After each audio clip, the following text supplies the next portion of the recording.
السلام علیکم ناظرین، ہمارے یوٹیوب چینل کرامات بزرگان دین میں آپ کا خیر مکتب ہے۔ امید ہے کہ آپ سبھی لوگ بخیر و عافیت سے ہوں گے۔ آج کی اس ویڈیو میں ہم اپنے دوسرے خلیفہ حضرت عمر رضی اللہ تعالیٰ عنہ کے علم و کرامات کے بارے میں سنیں گے، جن میں سے چند کرامات یہ ہیں: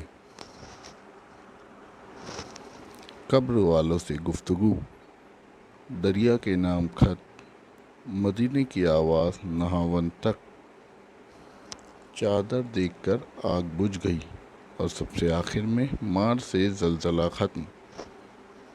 تعارف: حضرت عمر فاروق رضی اللہ تعالیٰ عنہ خلیفہ دوم جانشین پیغمبر صلی اللہ علیہ وسلم۔ حضرت عمر فاروق اعظم رضی اللہ تعالیٰ عنہ کی کنیت ابو حفص اور لقب فاروق اعظم ہے۔ آپ رضی اللہ تعالیٰ عنہ اشراف قریش میں اپنی ذاتی اور خاندانی وجاہت کے لحاظ سے بہت ہی ممتاز ہیں۔ 8ویں پشت میں آپ رضی اللہ تعالیٰ عنہ کا خاندانی شجرہ رسول اللہ عز و جل صلی اللہ تعالیٰ علیہ وسلم کے شجرہ نسب سے ملتا ہے۔ آپ واقع فیل کے 13 برس بعد مکہ مکرمہ میں پیدا ہوئے اور اعلان نبوت کے 6 سال 27 برس کی عمر میں مشرف با اسلام ہوئے۔ سبحان اللہ! جبکہ ایک روایت میں آپ سے پہلے کل 39 آدمی اسلام قبول کر چکے تھے۔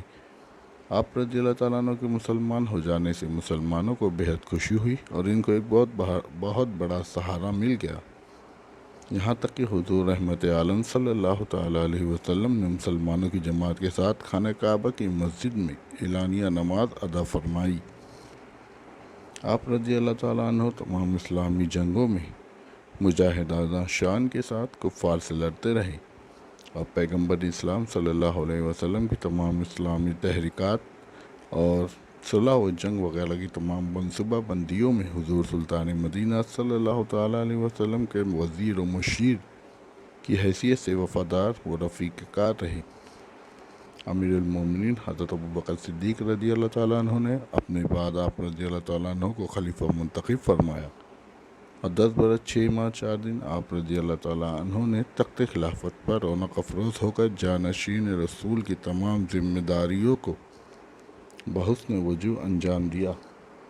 26 ذوالحجہ سن 13 ہجری چہارشنبہ کے دن نماز فجر میں ابو لولو فیروز مجوسی کافر نے آپ رضی اللہ تعالیٰ عنہ کے شکم میں خنجر مارا اور آپ یہ زخم کھا کر تیسرے دن شرف شہادت سے سرفراز ہو گئے۔ بوقت وفات آپ رضی اللہ تعالیٰ عنہ کی عمر شریف 63 برس کی تھی۔ حضرت صہیب رضی اللہ تعالیٰ عنہ نے آپ رضی اللہ تعالیٰ عنہ کی نماز جنازہ پڑھائی اور روضہ رسول مبارکہ کے اندر حضرت صدیق اکبر رضی اللہ تعالیٰ عنہ کے پہلو انور میں مدفون ہوئے۔ اب یہاں سے ہم ان کی کرامت سنیں گے۔ قبر والوں سے گفتگو: حضرت امیر المومنین حضرت عمر فاروق رضی اللہ تعالیٰ عنہ ایک مرتبہ ایک نوجوان صالح کی قبر پر تشریف لے گئے اور فرمایا کہ اے فلاں، اللہ تعالیٰ نے وعدہ فرمایا ہے کہ وَلِمَنْ خَافَ مَقَامَ رَبِّهِ جَنَّتَانِ، یعنی جو شخص اپنے رب کے حضور کھڑے ہونے سے ڈر گیا اس کے لیے 2 جنتیں ہیں۔ اے نوجوان، بتا تیرا قبر میں کیا حال ہے؟ اس نوجوان صالح نے قبر کے اندر سے آپ کا نام لے کر پکارا اور بآواز بلند 2 مرتبہ جواب دیا کہ میرے رب نے یہ دونوں جنتیں مجھے عطا فرما دی ہے۔ سبحان اللہ! اس طرح کی مزید معلوماتی ویڈیو کے لیے ہمارے چینل کو سبسکرائب کرنا نہ بھولیں، لائک کریں اور بیل آئیکن کو ضرور دبائیں۔ اگلی کرامت ہے مدینے کی آواز نہاون تک۔ امیر المومنین حضرت فاروق اعظم رضی اللہ تعالیٰ نے حضرت ساریہ رضی اللہ تعالیٰ عنہ کو ایک لشکر کا سپہ سالار بنا کر نہاون کی سرزمین میں جہاد کے لیے روانہ فرما دیا۔ آپ جہاد میں مصروف تھے کہ ایک دن حضرت عمر رضی اللہ تعالیٰ عنہ نے مسجد نبوی کے ممبر پر خطبہ پڑھتے ہوئے ناگہاں یہ ارشاد فرمایا کہ یا ساریۃ الجبل، یعنی اے ساریہ پہاڑ کی طرف اپنی پیٹھ کر لو۔ حاضرین مسجد حیران رہ گئے کہ حضرت ساریہ رضی اللہ تعالیٰ عنہ نے تو سرزمین نہاون میں مصروف جہاد ہے اور مدینہ منورہ سے سینکڑوں میل کی دوری پر ہے۔ آج امیر المومنین نے انہیں کیوں کرا، کیسے پکارا، لیکن نہاون سے جب حضرت ساریہ رضی اللہ تعالیٰ عنہ کا قاصد آیا تو اس نے یہ خبر دی کہ میدان جنگ میں جب کفار سے مقابلہ ہوا تو ہم کو شکست ہونے لگی۔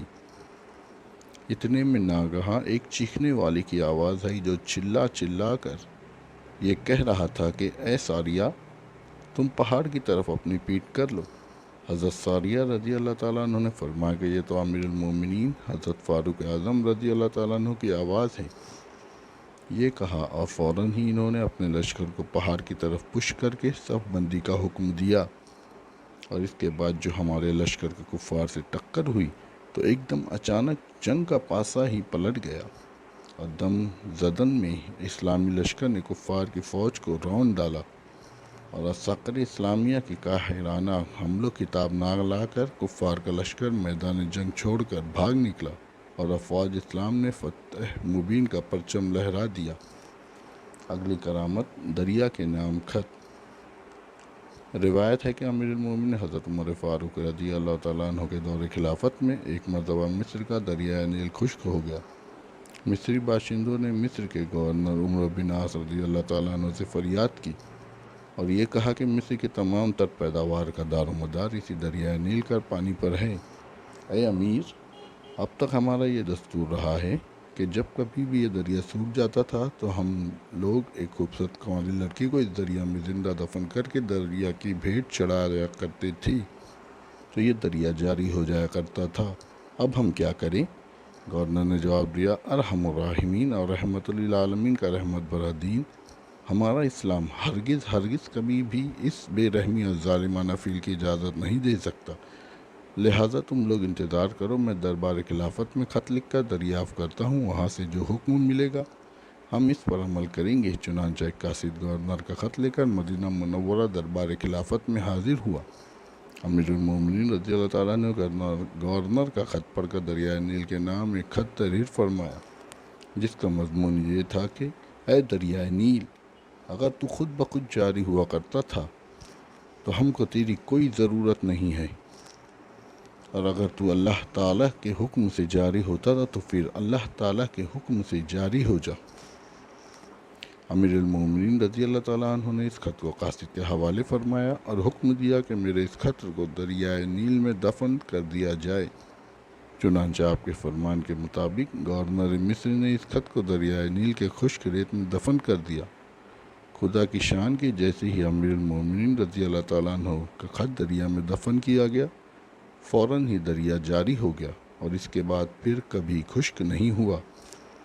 اس روایت سے معلوم ہوا کہ جس طرح ہوا پر امیر المومنین حضرت عمر رضی اللہ تعالیٰ عنہ کی حکومت تھی، اسی طرح دریاؤں کے پانیوں پر بھی آپ کی حکمرانی کا پرچم لہرا رہا تھا، اور دریاؤں کی روانی بھی آپ کی فرما بردار خدمت گزار تھی۔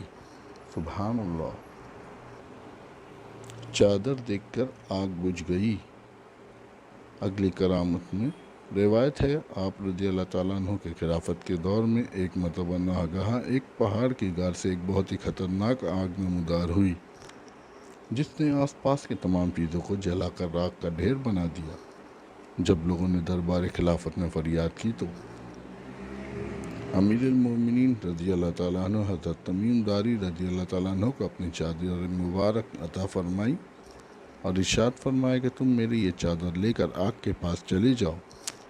چنانچہ حضرت تمیم داری رضی اللہ تعالیٰ عنہ اس مقدس چادر کو لے کر روانہ ہو گئے، اور جیسے ہی آگ کے قریب پہنچے یکایک وہ آگ بجھنے اور پیچھے ہٹنے لگی، یہاں تک کہ وہ غار کے اندر چلی گئی، اور جب یہ چادر لے کر غار کے اندر داخل ہو گئے تو آگ بالکل ہی بجھ گئی اور پھر کبھی بھی ظاہر نہیں ہوئی۔ سبحان اللہ۔ اس روایت سے پتہ چلتا ہے کہ ہوا اور پانی کی طرح آگ پر بھی امیر المومنین رضی اللہ تعالیٰ عنہ کی حکمرانی تھی، اور آگ بھی آپ کے تابع فرمان تھی۔ اگلی کرامت اور آخری کرامت، مار سے زلزلہ ختم۔ امام الحرمین نے اپنی کتاب الشامل میں تحریر فرمایا ہے کہ ایک مرتبہ مدینہ منورہ میں زلزلہ آ گیا اور زمین زوروں کے ساتھ کانپنے اور ہلنے لگی۔ امیر المومنین حضرت عمر رضی اللہ تعالیٰ عنہ جلال میں بھر کر زمین پر ایک درہ مارا اور بلند آواز سے تڑپ کر فرمایا، کہ رئی علم عادل علی کا، اے زمین ساکن ہو جا، کیا میں نے تیرے اوپر عدل نہیں کیا ہے؟ آپ کا فرمان جلالت شان سنتے ہی زمین ساکن ہو گئی اور زلزلہ ختم ہو گیا۔